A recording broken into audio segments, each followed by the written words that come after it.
শেখ হাসিনা পদত্যাগ করে দেশ ছাড়ার পর ঢাকার 2 সিটি কর্পোরেশনের মেয়র, প্যানেল মেয়র ও কাউন্সিলররা লাপাত্তা। 2 সিটির 172 জন কাউন্সিলরের মধ্যে 18 জন বিএনপিপন্থী।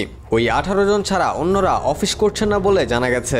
ঢাকা দক্ষিণ সিটি কর্পোরেশনের এক কর্মকর্তা জানান, মেয়র দেশের বাইরে চলে গেছেন, আর ফিরবেন বলে মনে হচ্ছে না। আইনি শৃঙ্খলা পরিস্থিতি বেসামাল। ক্ষুব্ধ কর্মকর্তা কর্মচারীরা নগর ভবনে টহল দিচ্ছেন।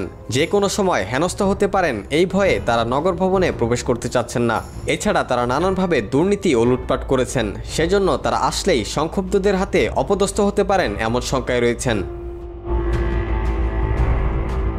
একটি বিশ্বস্ত সূত্রে জানা গেছে, ঢাকা দক্ষিণের মেয়র ফজলে নূর তাপস দেশের বিপুল সম্পদ লুট করে সিঙ্গাপুরে পালিয়েছেন।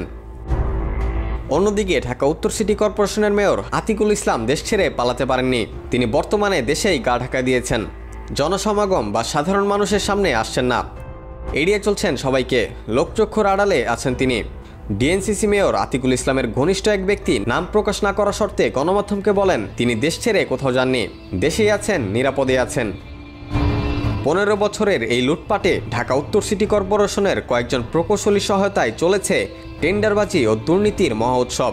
কাজ না করে বিল পরিশোধ করা সহ আরও অসংখ্য চুরি দুর্নীতির অভিযোগ রয়েছে।